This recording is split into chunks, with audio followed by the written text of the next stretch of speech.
I'm gonna give you a few seconds. All right. Come on. Welcome to Southern University at New Orleans Museum of Art, your home and house of culture. This is Ted Ellis, the museum director. Just want to take you on a brief tour, but let me give you a little history about this museum. The museum first opened up October 27th with the exhibition, I Fear for My Life, The Art of Justice, when we had 19 local creatives speaking artistically, showcasing a visual narrative of policing inside of communities of color since the end of slavery. So you're talking about the redemptive period, Jim Crow, civil rights, age of Obama, until our present civil unrest. That was our inaugural show. We followed up then with two other exceptional shows, Fresh Eyes, The Way I See Myself, and Freedom or Death, the largest slave revolt in the United States that happened in 1811. So come on with me on this journey, and we're gonna explore our first exhibition by high school students in the state of Louisiana. Fresh Eyes, The Way I See Myself.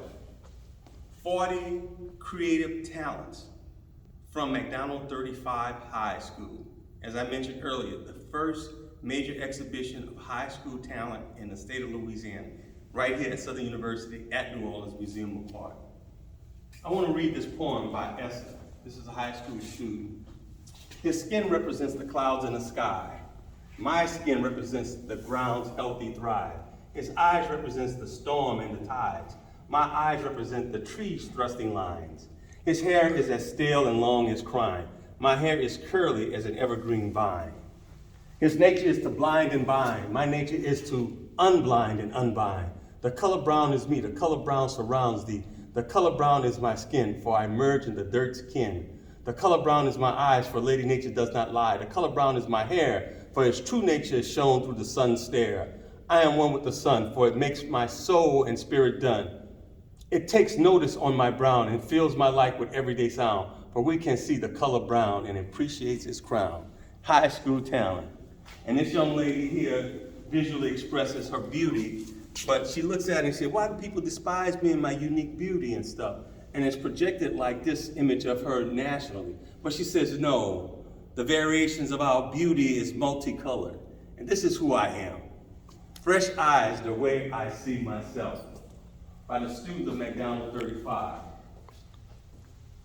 A visual narrative of over close to 100 paintings that speaks to their culture, speaks to their community, speaks to their ideology, speaks to who they are. This particular piece that we look in here and reflect and say, who am I right now? What is my potential and my capacity for the future?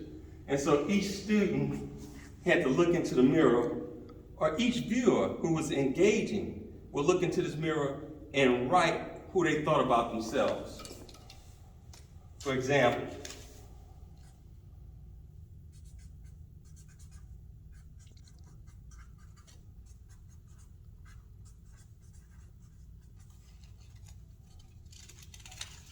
this is what I have to say.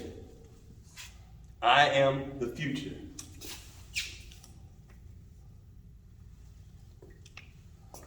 So the students had the opportunity to come on out. We had close to about 300 students to see this exhibition.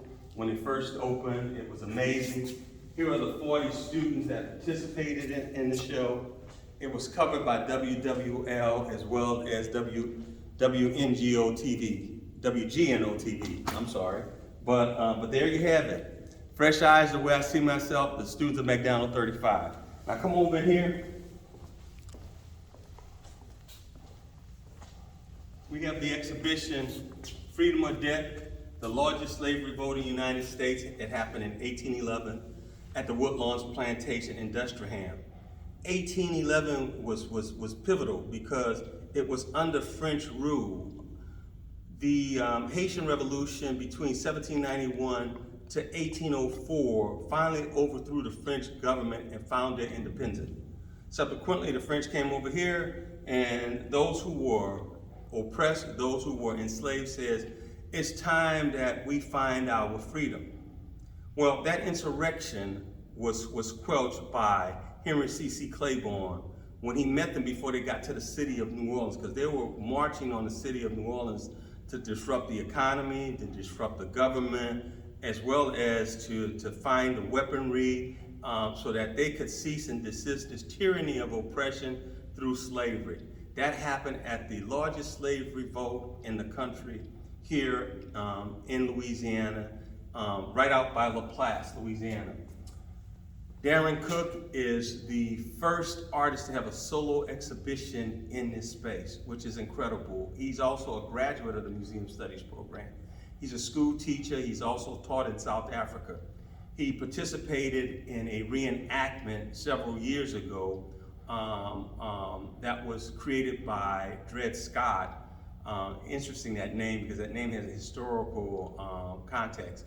But Dred Scott let Darren take photos of the exhibition, of the reenactment that became this installation of over 50 images of the reenactment that's in here, that's on display. This is Gallery 2, that's reserved for regional, national, and international artists. They have 3 months to exhibit in that space. We just left Gallery 1, that is responsible for the matriculation of students for the Museum Study program, the local creatives, as well as our high school talents. Now I'll take you over to Gallery 3 and 4 of the museum, which showcases over 300 sacred African objects and artifacts in here. This is Sonoma's permanent collection of African art that centers our identity from West Africa. But over the whole continent, we have objects and artifacts from Africa, but primarily from the Democratic Republic of the Congo and Nigeria, all in this wonderful space. Our total collection throughout the whole campus, university, is close to 3,000. Most of them are housed in the library that's right next to the museum. I just want to thank those who made the kind of contributions that was necessary. Ms. Linda Hill, after Katrina revived all the African artifacts, she was responsible for getting the grants from the Smithsonian as well as the Getty Foundation to not only restore, but also to get our archives set up and digitalized. Ms. Erica Witt is the chief curator of this space. She has designed this engaging space that speaks prominently about the importance of African identity, cultural practices, rituals that were performed, and understood the spiritual connotation behind these objects and artifacts that are in here. And we also want to thank Shatiqua Mosby Wilson, the librarian who saw the vision, along with Tracy Braden, to make sure that this space was secured as the museum.